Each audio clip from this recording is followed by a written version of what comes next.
ಯಶವಂತಪುರದ ಶಾಸಕ ಎಸ್.ಟಿ. ಸೋಮಶೇಖರ್ ಹಾಗೂ ಯಲ್ಲಾಪುರದ ಶಾಸಕ ಶಿವರಾಮ್ ಹೆಬ್ಬಾರ್ ಅವರನ್ನ ಪಕ್ಷ ವಿರೋಧಿ ಚಟುವಟಿಕೆಗಳ ಆರೋಪದ ಮೇಲೆ ಬಿಜೆಪಿ ಹೈಕಮಾಂಡ್ 6 ವರ್ಷಗಳ ಕಾಲ ಉಚ್ಚಾಟನೆಯನ್ನ ಮಾಡಿದೆ. ಹಲವು ದಿನಗಳಿಂದ ಈ ಇಬ್ಬರು ಶಾಸಕರು ಕಾಂಗ್ರೆಸ್ ಪಕ್ಷದೊಂದಿಗೆ ಗುರುತಿಸಿಕೊಂಡಿದ್ರು ಎನ್ನುವ ಆರೋಪ ಇವರ ಮೇಲಿದೆ.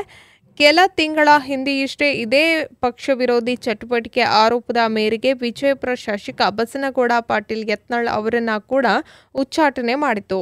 ಹೆಬ್ಬಾರ್ ಹಾಗೂ ಸೋಮಶೇಖರ್ ಅವರಿಗೆ ಉಚ್ಚಾಟನೆಯ ಬಿಸಿಯನ್ನ ಮುಟ್ಟಿಸಿದೆ. ಇನ್ನು ಉಚ್ಚಾಟನೆ ಬಗ್ಗೆ ಇಬ್ಬರು ಕೂಡ ಪ್ರತಿಕ್ರಿಯೆಯನ್ನ ನೀಡಿದ್ದು ಅಚ್ಚರಿ ತಂದಿದೆ. ಇನ್ನು ನಮ್ಮ ಉಚ್ಚಾಟನೆ ಬಗ್ಗೆ ಇಬ್ಬರಿಗೂ ಶಾಸಕರು ಪ್ರತಿಕ್ರಿಯೆಯನ್ನು ಕೂಡ ನೀಡಿದ್ದಾರೆ.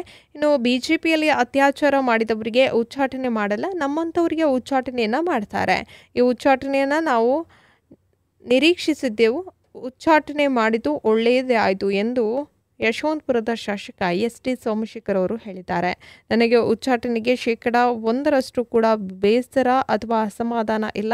ಉಚ್ಚಾಟನೆ ಮಾಡಿದ್ದು ಒಂದು ರೀತಿಯ ಖುಷಿಯೇ ಇದೆ. ಅಲ್ಲದೆ ಬಿಜೆಪಿಯಲ್ಲಿ ನನ್ನ ಪರವಾಗಿ ಯಾರೂ ಕೂಡ ಮಾತನಾಡಲು ಧೈರ್ಯವನ್ನು ಮಾಡ್ತಾ ಇಲ್ಲ. ಇನ್ನು ಧೈರ್ಯ ಕೂಡ ಅವರಿಗಿಲ್ಲ.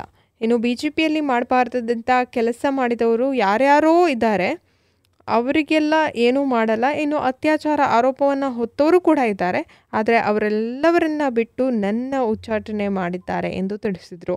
ನಾನು ಯಾಕೆ ನನ್ನನ್ನು ಉಚ್ಚಾಟನೆ ಮಾಡಿದ್ದು ಎಂದು ಯಾರಲ್ಲೂ ಕೂಡ ಕೇಳಲಿಲ್ಲ. ನಾನು ಈಗ ಫ್ರೀ ಬರ್ಡ್ ಇದ್ದೀನಿ, ಇನ್ನು ಮುಂದೆ ಫ್ರೀಯಾಗಿ ಓಡಾಡ್ತೇನೆ. ಈಗ ಕಾಂಗ್ರೆಸ್ ಇಲ್ಲ, ಬಿಜೆಪಿಯೂ ಇಲ್ಲ.